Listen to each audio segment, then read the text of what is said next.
بسم اللہ الرحمن الرحیم۔ اسلام اور غیر مسلموں کے ضمن میں جو ایک بہت اہم مسئلہ جو تنقید طلب ہے اور جس کے بارے میں گفتگو ہونی چاہیے، ڈسکشن ہونی چاہیے، وہ یہ ہے کہ ہمارے جو فقہا ہیں وہ یہ رائے رکھتے ہیں کہ غیر مسلموں کی گواہی جو ہے وہ قابل قبول نہیں ہے۔ مثال کے طور پہ حدود کے جو مقدمات ہیں یا فائنینشیل ٹرانزیکشنز ہیں یا کسی بھی معاملہ ہے، اس میں وہ یہ کہتے ہیں کہ غیر مسلموں کی جو گواہی ہے وہ ان ایڈمیسیبل ہے، وہ قابل قبول نہیں ہے اور وہ ایکسیپٹ نہیں ہوگی۔ چنانچہ وہ اس کا اصرار کرتے ہیں کہ گواہ کے لیے ضروری ہے کہ وہ مسلمان ہو۔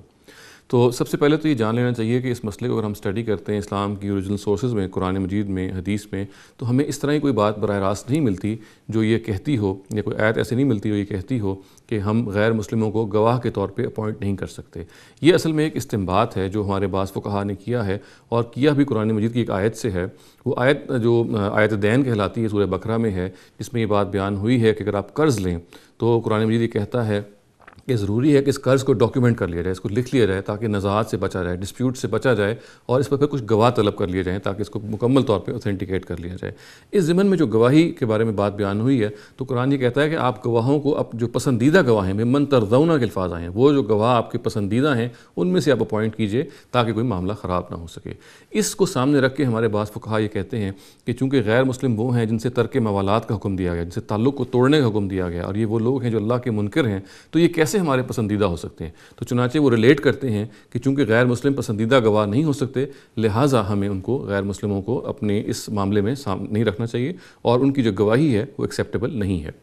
تو سب سے پہلے تو یہ جان لینا چاہیے کہ یہ جو ممن ترضون کے الفاظ آئے ہیں، ظاہر ہے کہ جیسے کہ میں نے عرض کیا کہ استنباط ہیں، اور اگر یہ استنباط کسی خاص غیر مسلم سے ریلیٹ ہو سکتا ہے تو پھر یہ انہی غیر مسلموں سے ریلیٹ ہو سکتا ہے جن کو ہم کافر کہتے ہیں۔ اور کافر کا مطلب جیسے کہ میں نے بہت دفعہ عرض کیا یہ ہے کہ وہ شخص جو حق کو جانتے بوجھتے ہوئے اس کا انکار کرے، یعنی وہ کنونسڈ ہو کہ سچ کیا ہے، اس کو جانتا، وہ دل سے کنونسڈ ہو، وہ جانتا ہو کہ میں یہ سچ بات ہے، مگر وہ پھر بھی اپنی مکابرت میں، اپنے استکبار میں، اپنی ایروگنس میں یہ کہے کہ میں اس کو نہیں مانوں گا، تو ایسے شخص کو اللہ تعالیٰ کافر کہتے ہیں۔ ان کے بارے میں تو ظاہر یہ استنباط کیا جا سکتا ہے کہ ہمارے وہ پسندیدہ لوگ نہیں ہیں، ان کو اللہ تعالیٰ نے بھی ہیوملیٹ کیا ہے۔ جیسا کہ میں نے عرض کیا کہ اللہ تعالیٰ نے رسولوں کی زندگی میں یہ معاملہ کیا کہ وہ جو منکرین حق ہوتے ہیں،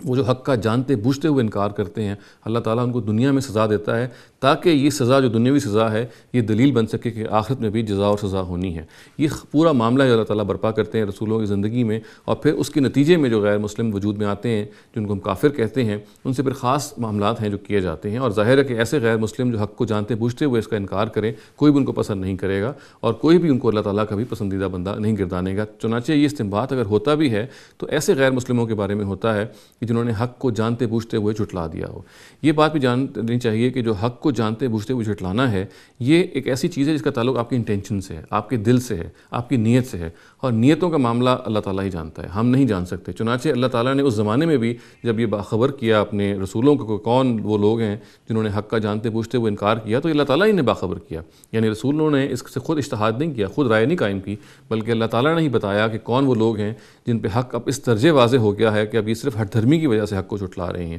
کیونکہ یہ معاملہ بالکل دل کا ہے۔ آج ظاہر ہے کہ یہ معاملہ اس سے بالکل مختلف ہے، نہ ہمیں وحی آتی ہے، نہ وحی کے ذریعے سے کوئی معلومات ہمیں نصیب ہوتی ہیں، نہ اللہ تعالیٰ کا وہ قانون ہے جو اس دور میں روبہ عمل ہے، وہ قانون بھی وہی ہے جو رسولوں کے ساتھ خاص تھا، اور وہ ظاہر ہے ان کے ساتھ خاص ہو کے ختم ہو گیا۔ البتہ وہ اس کا ہونے کا مقصد یہ تھا، اور قرآن مجید میں اس کے بیان ہونے کا مقصد بھی یہ تھا کہ یہ آخرت کے لیے ایک بہت بڑی یاد دہانی بن جائے۔ چنانچہ یہ استنباط آج کل کے غیر مسلموں کے بارے میں ٹھیک نہیں ہے۔ آج کل کے غیر مسلموں کے بارے میں ہم یہ نہیں کہہ سکتے کہ یہ پسندیدہ لوگوں میں سے نہیں ہے۔ اور جو دوسری بات اس بارے میں ہمیں سامنے رکھنی چاہیے وہ یہ ہے کہ